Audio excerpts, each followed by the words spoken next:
Ce livre audio en version vocale synthétisée vous est proposé par GG le Sympa. Si vous souhaitez d'autres ouvrages avec de vraies voix et de vrais conteurs, je vous mets un lien dans la description vers le service Audible d'Amazon. Le premier livre est gratuit. Bonne écoute à tous. René Crevel. L'esprit contre la raison. 1927. De ses lettres sur la crise de l'esprit, Paul Valéry constate, l'espoir n'est que la méance de l'être à l'égard des prévisions de son esprit. Or cette méance n'est pas un fait simple. L'homme a plus d'un tour dans son sac et les raisons de sa raison s'échafaudent en sournoiseries qui, pour monumentales, n'en sont pas moins inimement variées avec, à leur fronton, des prétextes de logique, de tradition. Ainsi l'espoir, qui désigne justement dans ce qu'elle a de prémésotier, de plus ingénu, la résistance individuelle, ne saurait dépeindre certaines de ces façades compliquées. D'ailleurs, si nul ne peut même songer à en vouloir aux beaux animaux de sang assez riches, de chair assez confusément opulente pour opposer une tête et un corps en toute spontanéité victorieux des pièges sentimentaux et des méchancetés de l'intelligence, quel moyen d'accepter les calambrédaines et syllogismes truqués des anémiques, sots et pédants qui, à grand fracas, se réclament de civilisation, parlent avec ostentation de vie morale et, en fait, se contentent d'users de principes à double font pour composer un bonheur dont la source n'a point jailli de ce morceau d'eux-mêmes où il eût été, sinon héroïque, du moins décent qu'ils tentassent de la faire sourdre. Qu'il y ait des degrés dans leurs tricheries et des degrés aussi dans la conscience qu'ils y apportent, voilà qui ne saurait nous leurrer, ni nous empêcher de dénoncer leurs mensonges glorieux ou sournois comme un véritable crime contre l'esprit. C'est que le confortable, dont la recherche est légitime tant qu'il s'agit d'arrangements relatifs, de l'installation d'une salle de bains ou d'un caloriaire, nous ne pouvons accepter que veuille s'en soucier encore quiconque se réclame d'une notion supérieure. Au reste, ceux qui, pour se juger favorablement, essaient de travestir sous des termes pompeux leur plaidoyer pro-domo n'en aboutissent pas moins au plus éperdu des galimatias. Ainsi, par exemple, de l'idolâtrie scientiste, où la masse par le plus hypocrite des jeux de mots trouvait illusion de progrès spirituel sans, toutefois, perdre de vue les NS utiles ni oublier les pros particuliers à tirer de nouvelles découvertes. En vérité, sous le masque de fer blanc de la Valkyrie domestiquée, sous le nickel de sa cuirasse, nul de ces dévots qui n'adora son propre visage ou l'informe nombril de son ventre mou. La déesse science, d'ailleurs, bien que tout le monde voulût s'obstiner à faire semblant de la croire capable d'illuminer les secrets de l'homme, n'en demeurait pas moins plus vacillante dans sa marche et fumeuse que les quinquets dont les bateleurs éclairaient leur patelinade sur les tréteaux des foires. Alors, très vite, sonne l'heure d'une résignation à d'humbles mensonges. On cherche à faire passer pour d'innocentes heures de sagesse les produits de l'égoïsme. Heures de sécheresse. Règne de l'ersatz. En attendant la révolution salutaire que ce spectacle si pitoyablement faux ne peut manquer d'amener, les créatures que n'a jamais animé le sou de la liberté, et cependant en passe de ne plus pouvoir se satisfaire de leur piètre condition, sous le coup chaque jour de quelque mésaventure anecdotique, après tout un jeu compliqué d'aller et retour, de minutes agitées puis abattues, tentent encore de s'acharner à ne pas désespérer d'elles-mêmes, de leur velléité, de leurs besoins. C'est à ce moment qu'un réconfort possible est cherché dans l'unité à tout prix. On entasse les détritus de conscience, on raboute des morceaux d'individus. Le tout assaisonné à la sauce poussière et tradition et allons-y de notre petite synthèse. L'être limite son existence, son pouvoir, pour être sûr de soi, oublier le mystère et nier l'ini dont Louis Aragon fait si bien de nous annoncer la défense. Au vrai, prétendre se soumettre aux faits ne fut jamais que prétexte à un mode sournois de fortication. Une pensée qu'on a essayé depuis des siècles de traduire grossièrement par de nouveaux avantages immédiats a racorni, stupéé l'individu.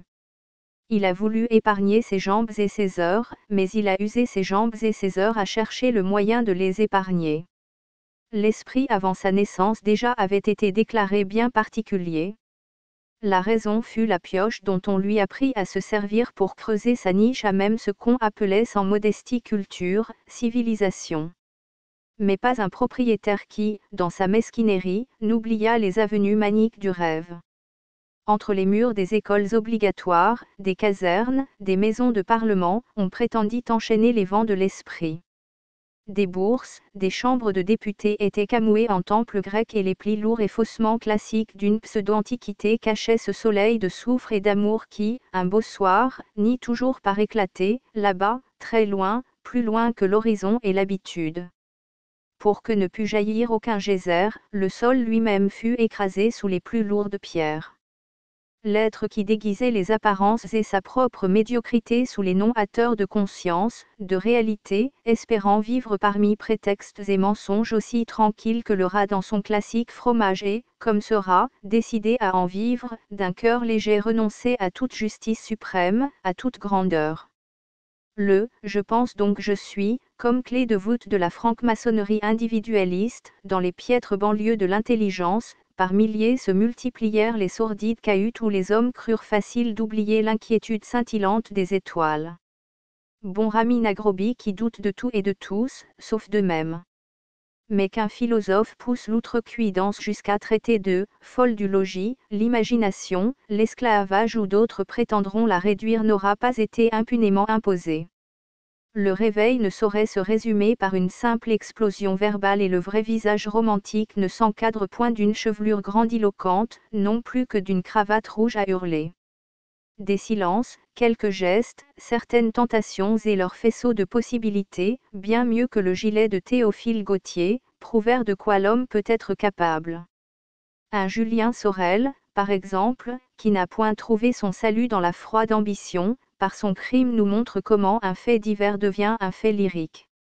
Le jeune homme stendhalien, d'ailleurs, par sa disponibilité désespérée, son impuissance à se contenter des solutions platement humaines, est le type le plus pur de tous ceux que les faillites quotidiennes à jamais ont écarté de l'opportunisme et de ses solutions. De son temps, sans doute n'était-il pas encore de mode de parler d'actes gratuits, mais son exemple déjà nouveau de savoir que, pour qui veut s'armer, rien ne saurait distraire sa pensée de la mort, des sentiments ou des gestes qui la donnent. C'est du meurtre d'un vieux provincial par le Laef Cadio des caves du Vatican que fut tirée notion de l'acte gratuit. À noter d'ailleurs que cet acte, gratuit pour la plupart, présente au moins l'intérêt d'aider à croire à la possibilité de n'en prendre à rien. Autrement dit, cet acte qui serait d'essence toute particulière, beaucoup n'en font la découverte et l'éloge que grâce à la confusion de leurs esprits et prennent leur ignorance d'eux-mêmes et des autres pour un détachement dont ils sont incapables. Ainsi, par exemple, a-t-on parlé d'actes gratuits à propos de Laerleb et Léopold, l'assassinat d'un jeune garçon par deux étudiants d'excellente famille de Chicago. Mais, de ce crime, tels étaient les mobiles intéressés que les moindres détails en avaient été exés par contrat, de même que la récompense accordée à celui des deux criminels qui aidait l'autre à prendre son plaisir du petit cadavre. Jamais fait nu de causes plus précises. L'ignorance de ces causes, seule, permit à certains qui en écrivirent de se tromper aussi grossièrement. Quoi qu'il en soit, l'acte gratuit dans sa forme idéale serait un pont de l'ambition minuscule à la liberté, du relatif à l'absolu. Pour donner tout son sens au simple geste humain, son principe, il doit pousser hors de la réalité quotidienne la créature qui lui sert de truchement. Et c'est pourquoi rien ne pouvait mieux sonder les cœurs et les reins que la question posée par la révolution surréaliste, lors de sa première enquête, le suicide est-il une solution ? À elle seule cette demande sut approuver que si l'être se met des prévisions de son esprit, l'esprit à la haine du comte brise ses entraves, prend son galop et saute par-dessus les minuscules barrières de rues opposées à sa marche. Des interrogations démoralisantes sont les plus honnêtes, les seules honnêtes réponses à toutes les arguties et soi-disant raisons d'État. Que l'individu agisse en vue d'un bonheur grossier, qu'il se fasse de la science, de la raison autant de remparts d'égoïsme, que peut-il contre une toute petite phrase de poète, terre et rebelle du songe, qui parle de bâtir. Avec ce poète, Saint John Perse, revenu des pays du soleil levant, des hommes dévoués à l'esprit et qui ne veulent plus des hochets anecdotiques avec quoi on a tenté de les amuser, répète, aux ides pures du matin que savons-nous du songe, notre aînesse. Déjà, des astres anxieux s'accrochent au ciel banal des nuits.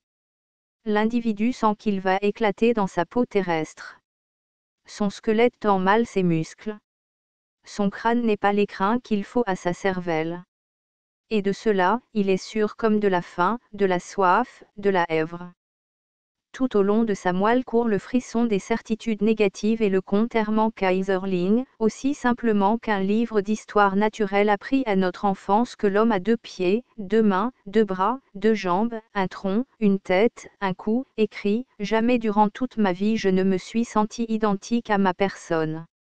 Jamais je n'ai éprouvé que l'individu eût une valeur essentielle, que mon moi subitait les contre-coups de mes apparences, de mes états, de mes actes successifs, de ce que j'éprouvais et de ce qui m'arrivait. Après une telle constatation, quelle raison déciderait l'homme à se connaître au sein d'une petite réalité exploitable ? Cette mésentente même pourrait devenir un idéal, car dans le divorce de l'être et de son esprit se trouve la garantie contre la corruption du plus sérieux.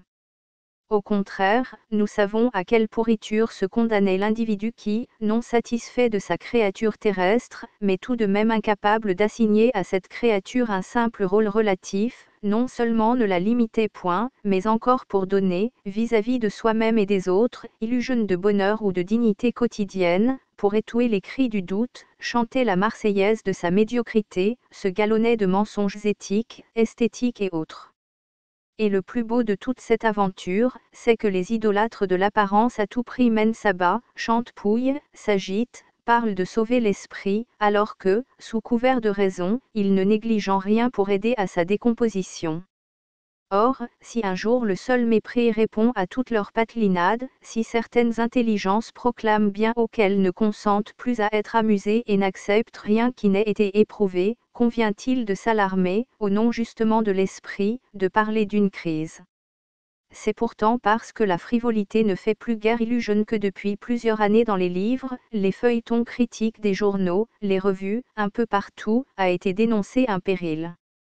Le culte des apparences, les préoccupations techniques certes étaient moins angoissantes et nous savons très bien comment, à l'exemple de tel ou tel animal qui peut tomber en sommeil s'il regarde longtemps un point X, les réalistes d'une part et, à leur suite, les esthètes qui n'avaient d'yeux que pour les attitudes, d'oreilles que pour les mots, d'attention que pour les objets, ne se dédiaient ainsi à tout cet attirail que par un confus mais réel désir de somnolence. Or l'entreprise de salut public que nous apparaît Dada avec le recul de ces quelques années a eu raison et assez vite de toutes les vieilles idoles formelles. Dans un des manifestes du mouvement Dada, lu en février 1920 au Salon des Indépendants, au Club du Faubourg, à l'Université du Faubourg Saint-Antoine et publié en mai 1920 dans la revue Littérature, Louis Aragon, après un réquisitoire où, par d'énergiques négations, il se refusait définitivement à l'emprise de la vieillerie conventionnelle, s'écriait « Haine, assez de toutes ces imbécilités. Plus rien, rien, rien, rien, rien. » Et il ajoutait, de cette façon, nous espérons que la nouveauté s'imposera moins égoïste, moins mercantile, moins obtuse, moins immensément grotesque. Comment, à de telles révoltes, un homme honnête pourrait-il préférer les petites combinaisons avantageuses ? Un réveil, qu'il s'agisse du réveil pour la vie quotidienne ou de l'autre, le vrai, le réveil dans la nuit, à la porte du rêve et du mystère, ne va jamais sans lutte. Mais nos visions inquiètes, au seuil des matins et des songes, voilà justement où nous retrouvons ce qui reste en nous de grandeur. C'est là et non dans le coma paisible, le radotage sans haine des après-déjeuners et, comme le constate André Breton dès la seconde page du manifeste du surréalisme, réduire l'imagination en esclavage, quand bien même il y irait de ce qu'on appelle grossièrement le bonheur, c'est se dérober à tout ce qu'on trouve au fond de soi de justice suprême.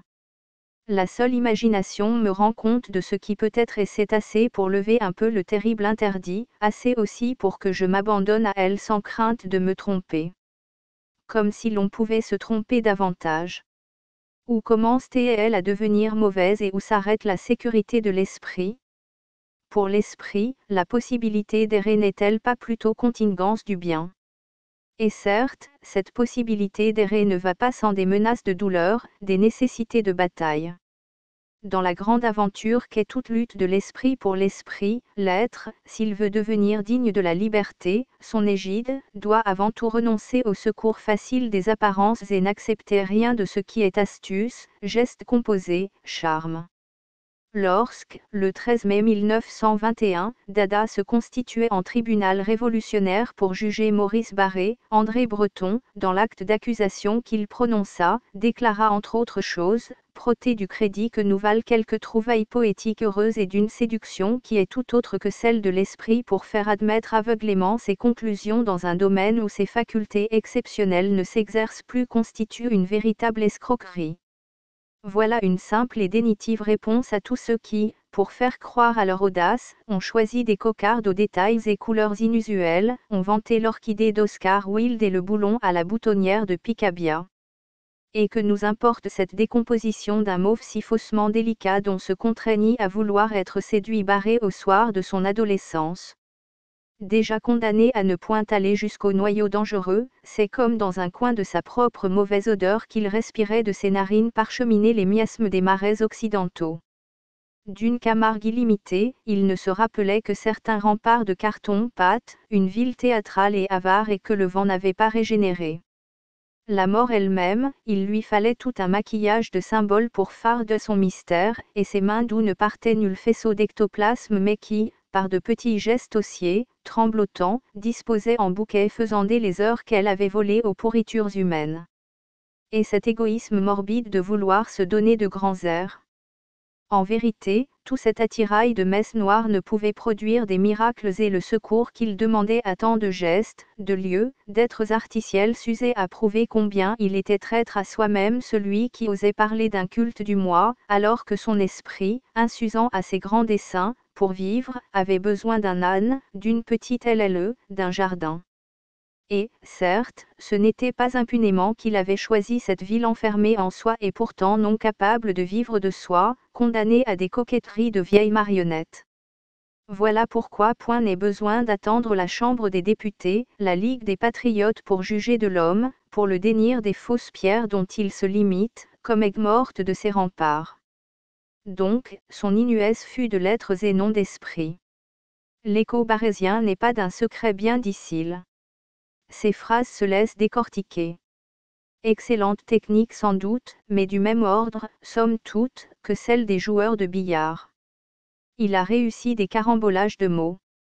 Mais après, et voilà certes l'escroquerie dénoncée par André Breton, escroquerie d'ailleurs qui n'est pas un cas particulier puisque le même Breton, à plus de 5 années d'intervalle, dans une brochure intitulée Légitime défense qu'il vient de publier, précise, ne s'agit pas du tout pour nous de réveiller les mots, de les soumettre à une savante manipulation pour les faire servir à la création d'un style aussi intéressant qu'on voudra. Constater que les mots sont la matière première du style est à peine plus ingénieux que présenter les lettres comme base de l'alphabet. Les mots sont en est bien autre chose et ils sont même peut-être tout. Ayons pitié des hommes qui n'ont compris que l'usage littéraire qu'ils pouvaient en faire et qui se vantent par là de préparer la renaissance artistique qu'appelle et qu'ébauche la renaissance sociale de demain. Et certes, en dépit des cadres de brutalité qu'on pourrait leur combiner, les usages littéraires ne seront jamais que des simagrées. Que pèsera la phrase la mieux habillée en comparaison d'une pensée nue, d'une sténographie géniale telle que celle de la saison en enfer. Libérés de leurs robes à traîne, de leurs manteaux prétentieux, les images, les idées de nos plus réputés stylistes apparaissent plus pauvres que Job. Secret de couturière, art d'arranger les restes. Mais qui donc osera se vanter d'avoir saisi les procédés d'un Baudelaire, d'un Lautréamont, d'un Rimbaud? Durs, nus, révolutionnaires, ils ont fait craquer les cadres, envoyé au diable les murs, les poivrières des faux remparts, même leur mémoire échappe à l'emprise de tel ou tel parti et il n'y a qu'un éclat de rire pour accueillir le titre choisi par un écrivain bien pensant pour une étude sur l'auteur des Fleurs du mal qu'il baptise, sérieux comme Artaban, notre Baudelaire. En opposition au salamalek de tous nos OCILS déguisés ou non, je pense encore à l'humour de Jarry, au poème blanc sur blanc de Paul Éluard.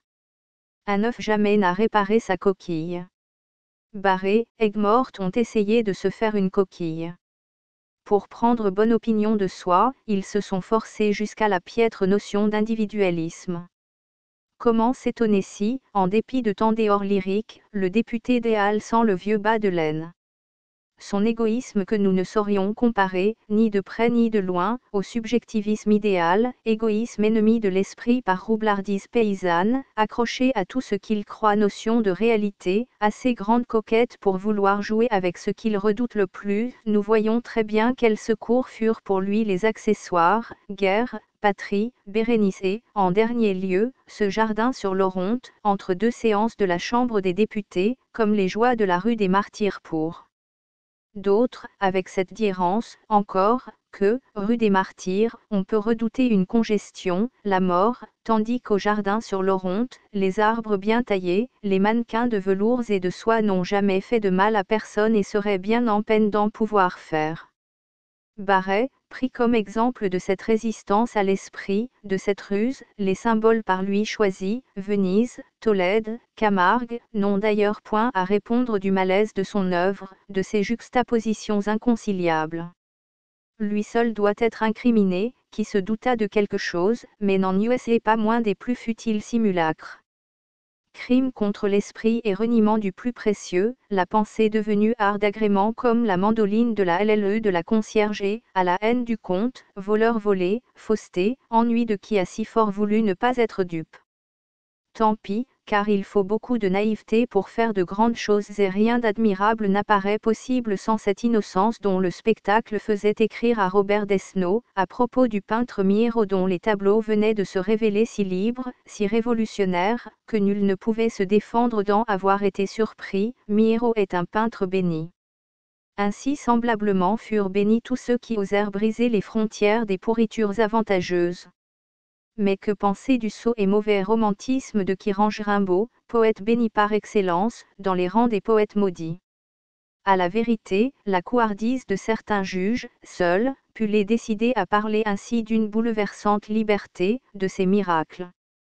Pour l'esprit, ce n'est point une malédiction, mais une bénédiction, et un peu plus il faudrait parler de grâce, que de ne pas se trouver en accord avec le monde extérieur, car si rien ne le choquait des apparences ou des lois que les hommes se sont données à eux-mêmes, l'esprit, avec ses apparences, ses lois, se confondant, n'aurait point de vie propre. Toute poésie, toute vie intellectuelle, morale, est une révolution, car toujours il s'agit pour l'être de briser les chaînes qui le rivent au rocher conventionnel. Il ne convient pas de parler de mage. Lautréamont n'a-t-il pas dit, la poésie peut être faite par tout, non par un. Commentant cette phrase, Paul Éluard écrit, la force de la poésie purira les hommes, tous les hommes. Toutes les tours d'ivoire seront démolies, toutes les paroles seront sacrées et, ayant-elles bouleversé la réalité, l'homme n'aura plus qu'à fermer les yeux pour que s'ouvrent les portes du merveilleux. Une fois pour toutes, condamner en bloc les cadres agréables, divertissements et plaisirs destinés à ce que l'intelligence risquerait de découvrir de plus ou moins contraire à l'individu, si nous nous refusons à user, en vue de pro-individuels, des faits ou dispositions favorables, il est dès lors non moins injuste d'aller chercher dans une apparence néfaste des raisons contre l'esprit. Libre donc à Paul Valéry d'évoquer sur le mode lyrique les frissons extraordinaires qui ont couru sur la moelle de l'Europe, les produits connus de l'anxiété qui va du réel au cauchemar et retourne du cauchemar au réel, libre à lui de prononcer l'oraison funèbre du Loup-Saint-Aigne et d'entonner ses traînes. Ni le frisson extraordinaire, ni les produits connus de l'anxiété, ni l'histoire pitoyable du Loup-Saint-Aigne, ni aucun des spectacles où il est d'une telle facilité de nous convier à nous apitoyer et qui, dans leur plus terrible désolation, demeurent tout de même du domaine relatif, ne sauraient être invoqués comme preuves ou causes d'une crise de l'esprit. Crise de l'esprit. Le symbole est bien commode, mais l'expression même trop lourde de sous-entendu pour que ne s'éveille point notre méance. Le pittoresque vague d'une telle formule d'ailleurs ne pouvait que lui assurer un succès et la quasi-universelle vanité se réjouit de ces mots ou sa prétention à trouver de quoi être doucement hâté, de quoi prendre sa revanche des épreuves que nul n'ignore dans notre lopin de temps et d'espace.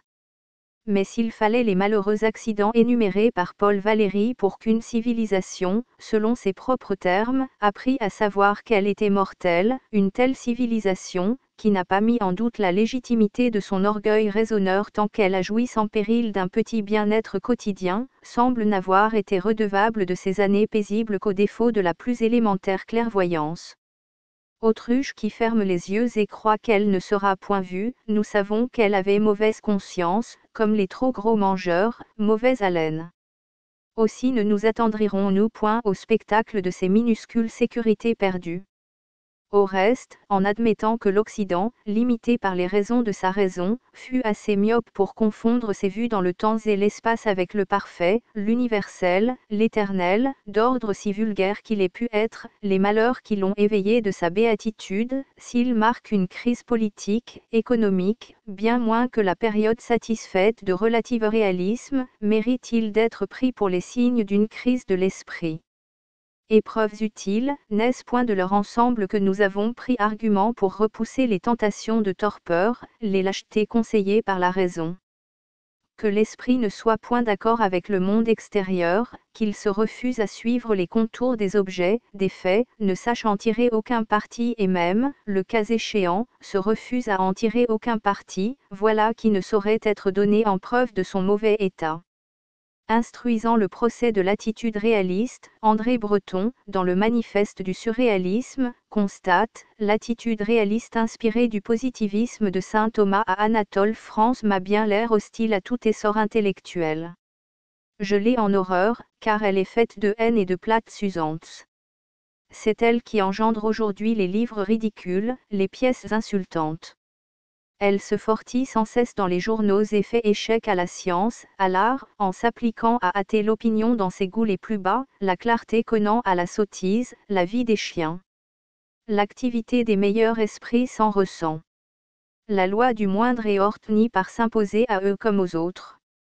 Une conséquence plaisante de cet état de choses, en littérature par exemple, est l'abondance de romans. Chacun y va de sa petite observation. Par besoin d'épuration, Paul Valéry proposait dernièrement de réunir en volume un aussi grand nombre que possible de débuts de romans de l'insanité desquels il espérait beaucoup. Les auteurs les plus fameux seraient mis à contribution. Et quelques lignes plus loin, citant Dostoïevski et la description d'une chambre dans Crime et Châtiment, Breton conclut que l'esprit se propose même passagèrement de tels motifs, je ne suis pas d'humeur à l'admettre. Or, de tels motifs, non seulement beaucoup les ont admis mais encore s'y sont arrêtés, non vu qu'eux par leur faute ont négligé l'essentiel. De ce même Crime et Châtiment, par exemple, fut tiré un LM où nous pouvions contempler des maisons entassées au gré d'une imagination si biscornue que rien de touchant ne demeurait. Mais l'esthétisme de l'apparence n'est d'ailleurs pas le seul à craindre et nous pourrions appeler le mauvais tour joué par Dostoïevski, certains besoins d'excentricité sentimentale, désir d'armer de mauvais penchants, hâte à répéter, nous aussi nous pouvons faire des cochonneries. Ces sinistres farces n'ont rien à voir avec le merveilleux auquel tant ont voulu les assimiler et dont la production littéraire artistique contemporaine aurait de bien étranges exemples. J'appellerai aussi le mauvais tour de l'A.F. Cadio, les combinaisons plus ou moins conscientes d'actes qu'on nous propose comme modèle du gratuit, sans que d'ailleurs, aussi bien pour Gide que pour Dostoïevski, nous ayons le droit de reprocher à ces auteurs une inuesse que des lecteurs trop hâtifs les forcent d'avoir. Les projections réelles de leurs œuvres, nul ne saurait en mesurer la force, la lumière, les progrès. De même aussi pour Stendhal et de ce fait divers par lui métamorphosé en fait lyrique. Les annales criminelles qui lui fournirent ce que les critiques appellent un sujet, dans leur brutalité OCIL, n'avaient même pas cette valeur objective intangible, objet de la foi positiviste, puisqu'il put en dérouler la bouleversante suite de récits, de pensées, d'images que l'on sait. Dès lors, pourquoi tolérer des expressions telles que raison objective ? Le non-sens d'une telle formule est trop facile à éprouver et même, en dépit de sa grise humilité, comment admettre que la dite raison puisse épouser la matière, suivre les contours des choses. Ainsi, entre autres bienfaits, un livre du genre du manifeste du surréalisme eut celui de nous montrer combien, au fond de l'homme, dur doit être le noyau d'injustice, d'indignité à devenir libre pour qu'il ait si aisément consenti à se laisser enfermer sans regimber au milieu du bric-à-brac réaliste. mais elles commencent à être jugées à leur prix les raisons que donnèrent pour vanter leur taudis les gardiens de ce bric-à-brac et, déjà, nous pouvons armer que la crise de l'esprit ne suit point les assolations d'une plus ou moins grande prospérité matérielle, ne désigne point l'état d'une intelligence révoltée contre le bleu d'un monde arbitrairement raisonnable mais au contraire mérite de qualier les minutes, les années, les siècles où l'esprit croit à sa puissance parce qu'il se traîne à l'aide des béquilles réalistes. Au reste, comme le remarque Aragon dans une vague de rêve, deux fallait, pour que l'idée de surréalité aura la conscience humaine, d'extraordinaires écoles et les événements des siècles amoncelés. Puis où se plaît-elle à surgir? C'est au milieu de considérations bien particulières au cours de la résolution d'un problème poétique, à l'heure, il est vrai, où la trame morale de ce problème se laisse apercevoir, qu'André Breton, en 1919, en s'appliquant à saisir le mécanisme du rêve, retrouve au seuil du sommeil le seuil et la nature de l'inspiration. Dans l'abord, cette découverte, qui en cela seule déjà est très grande, n'est rien d'autre pour lui et pour Philippe Soupeau qui se livre avec lui aux premières expériences surréalistes. Ce qui les frappe, c'est un pouvoir qu'ils ne se connaissent pas, une aisance incomparable, une libération de l'esprit, une production d'images sans précédent et le ton naturel de leurs écrits. Ils reconnaissent dans tout ce qui naît d'eux ainsi sans éprouver qu'il en soit responsable tout l'inégalable de quelques livres, de quelques mots qui les émeuvent. Ils aperçoivent soudain une grande unité poétique qui va des prophéties de tous les peuples aux illuminations et aux chants de Maldoror. Entre les lignes, ils lisent les confessions incomplètes de ceux qui ont tenu un jour leur système. À la lueur de leur découverte, la saison en enfer perd ses énigmes, la Bible et quelques autres aveux de l'homme sont leurs loups d'images, mais nous sommes à la veille de Dada. La morale qui se dégage pour eux de cette exploration, c'est le bleu du génie.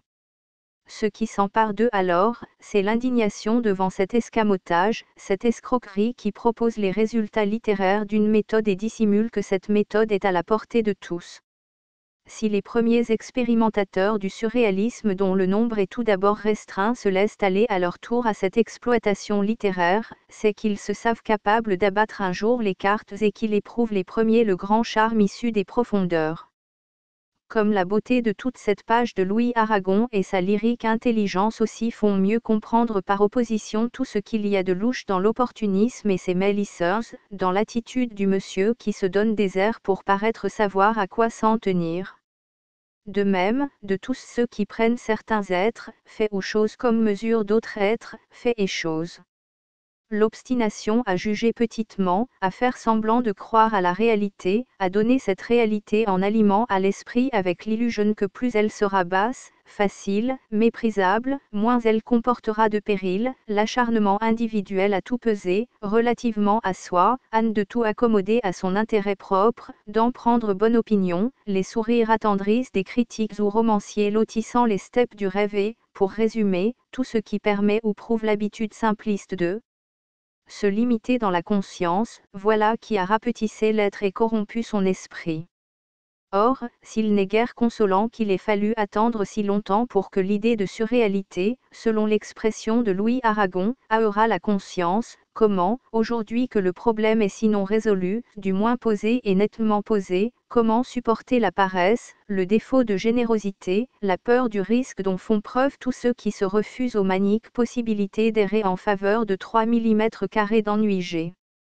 Et dans leur erroi de n'être plus à l'abri sous le toit de la raison médiocre, sous le chaume d'un réalisme qui n'est pas même inifugé et dont le vent risque d'éparpiller les brins avaricieusement joints au cours des siècles d'économie triste, dans leur trouille devant l'intelligence desquels ne consent plus à jouer les utilités, les partisans du sens commun, de l'ordre à tout prix, obligés de voir à quoi les contraignent ces mythes, usent des piètres ressources d'un romantisme de bas étage. Et voilà pourquoi, à tout bout de champ, est invoqué le soi-disant nouveau mal du siècle, pilule bien dorée et mieux lancée qu'une spécialité pharmaceutique, formule que son pseudo-inventeur, depuis certains prospectus publiés en toute complaisance par la Nouvelle Revue Française, voici 2 ans, a heurté, gros et détails, aux courriéristes de quotidien, aux critiques distinguées des revues mensuelles. Singulière position en tout cas que celle du commentateur qui voit un mal dans la révolte de l'esprit, la baptise signe de faiblesse comme si la bonne santé, la force était de croire, d'accepter de croire que tout est pour le mieux dans le meilleur des mondes. À ce compte-là, des hommes de la trempe d'un Rousseau, d'un Luther seraient quantité négligeable et, contre eux, auraient raison les cuistres qui ont mis des siècles à n'en point revenir d'une telle franchise, d'une telle audace spirituelle. De même aurait raison contre Freud ce poète OCIL qui déclarait à propos des récentes découvertes de la psychanalyse, Freud, oui, un homme extraordinaire, mais comme ses remarques sont choquantes et il prête des pensées d'une inconvenance aux jeunes LLES. Or ce qui aide à l'équivoque c'est que, si, en fait, comme le note André Breton dans le manifeste du surréalisme, nous vivons encore sous le règne de la logique, les procédés logiques de nos jours ne s'appliquent plus qu'à la résolution des problèmes secondaires. Et Breton d'ajouter, le rationalisme absolu qui reste de mode ne permet de considérer que les faits relevant étroitement de notre expérience. Les NS logiques, par contre, nous échappent. Inutile d'ajouter que l'expérience même s'est vue assigner des limites. Elle tourne dans une cage dont il est de plus en plus difficile de la faire sortir. Elle s'appuie elle aussi sur l'utilité immédiate et elle est gardée par le bon sens. Sous couleur de civilisation, sous prétexte de progrès, on est parvenu à bannir de l'esprit tout ce qui se peut taxer à tort ou à raison de superstition, de chimère, à proscrire tout mode de recherche de la vérité qui n'est pas conforme à l'usage. C'est par le plus grand des hasards en apparence qu'a été récemment rendue une partie du monde intellectuel et de beaucoup la plus importante dont on a acté de ne plus se soucier. Il faut rendre grâce aux découvertes de Freud. Sur la foi de ces découvertes, un courant d'opinion se dessine, à la faveur duquel l'explorateur humain pourra pousser plus loin ses investigations, autorisé qu'il sera à ne plus seulement tenir compte des réalités sommaires. L'imagination est peut-être sur le point de reprendre ses droits. Si les profondeurs de notre esprit recèlent d'étranges forces capables d'augmenter celles de la surface ou de lutter victorieusement contre elles, il y a tout intérêt à les accepter, à les capter d'abord pour les soumettre, ensuite, s'il y a lieu, au contrôle de la raison. Quel discours mieux que cette page d'André Breton pourrait préciser l'état des choses ? Servi par un sens peu commun des valeurs, l'auteur du manifeste du surréalisme assigne ainsi à la raison son véritable rôle qui est de contrôle. Adjudant de l'intelligence, ses attributions l'empêchent de voir large, d'aller à l'essentiel, mais parce qu'il est trop facile de s'absorber dans des détails, la lutte injuste entre elle et l'esprit ne cesse de se poursuivre. Tout de même, n'est-ce point déjà pour l'esprit une victoire manique et quasi inespérée que cette liberté nouvelle, ce sursaut de l'imagination qui triomphe du réel, du relatif, brise les barreaux de sa cage raisonnable et, oiseau docile à la voix du vent, déjà s'éloigne de terre pour voler plus haut, plus loin. Responsabilité, merveilleuse responsabilité des poètes. Dans le mur de toile, ils ont percé la fenêtre dont rêvait Mallarmé. D'un coup de poing ils ont troué l'horizon et voilà qu'en plein éther vient d'être découverte une île. Cette île, nous la touchons du doigt. Déjà, nous pouvons la baptiser du nom qu'il nous plaira. Elle est notre point sensible. Mais que, grâce à des hommes, leurs semblables, à portée de la main soit ce point sensible, cette corbeille de surprises, de dangers et de douleurs, c'est bien ce que ne saurait pardonner tout ce qu'est le risque et cependant tente l'aventure. Il est un fait que, depuis 2 années, le problème de l'esprit et de la raison, plus nettement que jamais posé par le surréalisme, n'a plus laissé indifférent quiconque a le goût des choses de l'intelligence. Et même ceux qui, trop faibles pour accepter la redoutable liberté heurtée, prêts à continuer à vivre dans le petit fromage de la tradition ne peuvent s'empêcher, parmi toutes les œuvres d'aujourd'hui, de préférer celles qui expriment le plus parfaitement la nécessité de libération. Sans doute, une claire bonne foi, la continuité de certains éors ne peuvent manquer de forcer au respect, et la délité à l'esprit a d'autant plus de valeur si on la compare à l'inconstance de beaucoup qui, d'abord décidés à aller de l'avant, n'ont point persévéré dans les voies de l'audace et, parvenus à certaine altitude, privés des péropites séculaires, ont été pris d'une telle peur qu'ils n'ont osé marcher plus longtemps ni risquer davantage. D'où leur retour sournois déjà mentionné aux questions accessoires, à des problèmes de forme. Ils essaient de se rattraper aux branches secondaires, de dessiner des arabesques, d'oublier le fond pour la forme, de ne plus penser au pourquoi, mais au plus simple, au plus facile comment. Qui donc d'ailleurs, durant les premiers lustres de ce siècle, eût prévu à coup de quel vigoureux questionnaire seraient poursuivis les romanciers, benoîtement réalistes. Le premier qui leur fut porté fut celui de l'enquête menée au lendemain de la guerre, en 1919, par la revue Littérature qui osa demander au pontife « Pourquoi écrivez-vous » Voilà bien de quoi éberluer les plus brillants de la carrière des lettres. On fonçait droit sur leur somnolence, on acharnait contre leur routine, on secouait leur apathie gavée. Leurs réponses les trahissaient mais ils n'osaient se taire, intimidés par l'audace des nouveaux venus qui ne craignaient point de recourir à des procédés aussi directs, dédaignaient de composer, interroger les autres et soi-même sur les questions essentielles. Délire insensé de tant de vieux Noé qui ne purent cuver en paix leur encre. Une épingle piquait au beau milieu pour les dégonner les creuses bedaines, et la transparence de leur ennui permettait de voir, intestin monstrueux, leur chapelet de nauséabonds motifs. Voilà par quelle enquête a débuté la lutte de l'esprit contre la raison que devait poursuivre Dada, l'écriture automatique, le surréalisme.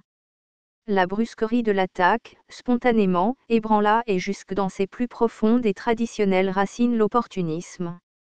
Du premier coup, la preuve venait d'être faite que toute poésie est une révolution en ce qu'elle brise les chaînes qui attachent l'homme au rocher conventionnel. Déjà voici venir le temps où nul n'osera sans rire se justifier par des raisons formelles et c'est ainsi que le professeur Curtius, dans un récent article sur Louis Aragon, a pu le louer d'avoir vaincu la beauté, ce prétexte, par l'authentique poésie. Un tel éloge mérite d'être partagé, les meilleurs d'aujourd'hui qui ne se sont souciés ni des secours de la forme ni des faciles séductions des couleurs. L'œil d'un Picasso, aigu à percer les nuages commodes, déchire les voiles des brouillards trop doux pour éclairer d'une lumière inexorable les mystères cachés derrière chaque objet, chaque forme, chaque couleur. Alors se lève de haut un fantôme que ne tente ni le romantisme du geste, ni les draperies, ni les ais de costume ou d'attitude. Nous les avons suivis jusqu'au plan où Max Ernst nous dit chou, au-dessus des nuages marche la minuit. Au-dessus de la minuit plane l'oiseau invisible du jour, un peu plus haut que l'oiseau, l'éther pousse les murs et les toits hautes. Elle des paupières, nos regards volent et le vent en l'honneur duquel Picasso de chaque pierre triste a fait jaillir les arlequins et leur sueur cyclopéenne et tout un monde endormi dans les secrets des guitares, l'immobilité du bois en trompe l'œil, les lettres d'un titre de journal, le vent en l'honneur duquel Chirico a construit des villes immuables et Max Ernst ses forêts, pour quelle résurrection emportent-ils nos mains, ces heures sans joie. J'ai vu un tableau de Joan Mir où un cœur rouge battait à même un ciel bleu.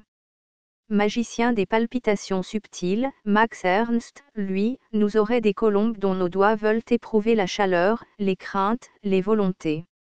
Ainsi nous hante le secret d'une création si simple, si naturelle que nous allons droit aux toiles, comme si leur cadre en vérité n'était qu'une simple porte. Semblable miracle dans des rues où tout jusqu'à la fumée s'était pétrié sous une lave glauque, nous fut heurte par Giorgio de Chirico.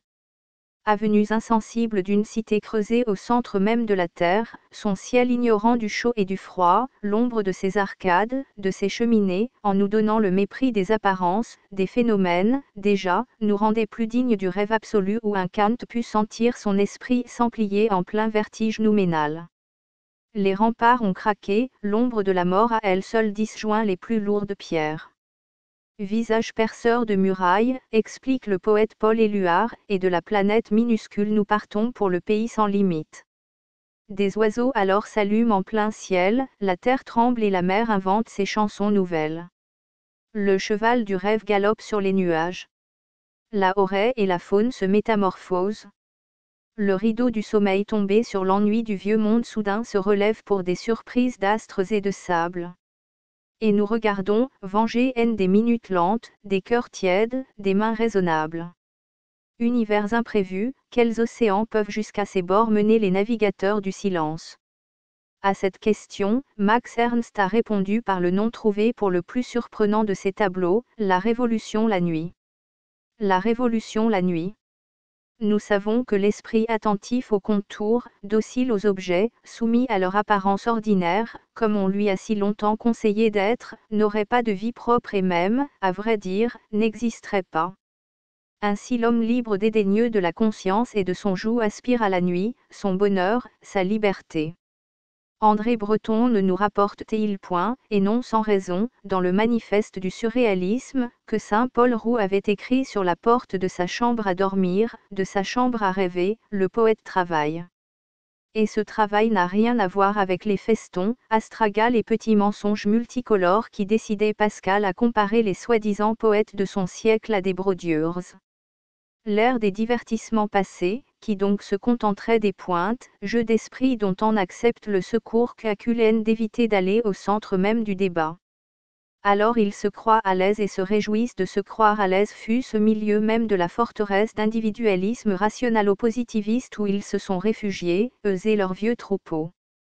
Et jusqu'à ce qu'ils meurent écrasés sous les plâtras de leur fausse culture, ils nieront les évidences qui les dépassent et tâcheront de faire prendre leurs excentricités extérieures pour la liberté elle-même. Érayés par tout ce qui les dépasse comme le cheval bucéphale par son ombre, après avoir henni de Susantz, ils croiront avoir vaincu l'ombre et la peur. De leurs poissons rouges ils feront des baleines mais, juste revanche, ils se noieront dans le ruisseau. Accrochés aux souvenirs, aux faits, jamais ils ne connaîtront cette exaltation de qui a renoncé à la joie du ventre, à cet espoir dont Paul Valéry nous disait qu'il n'est que la méance de l'être à l'égard des prévisions de son esprit. Le poète, lui, au contraire, ne hâte ni ne ruse. Il n'endort pas ses fauves pour jouer au dompteur mais, toutes cages ouvertes, clés jetées au vent, il part, voyageur qui ne pense pas à soi mais au voyage, aux plages de rêve, forêts de mains, animaux d'âme, à toute l'indéniable surréalité. Et voyez son mépris des rocailles, des travestis.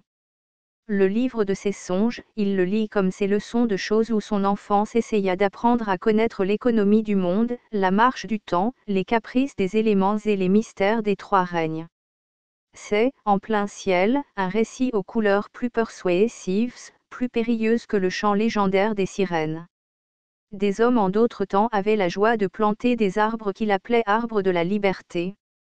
La poésie qui nous délivre des symboles plante la liberté elle-même et son ascension laisse très loin derrière, très bas sous elle, les sons, les couleurs qui l'expriment. Mais quel technicien comprendra jamais?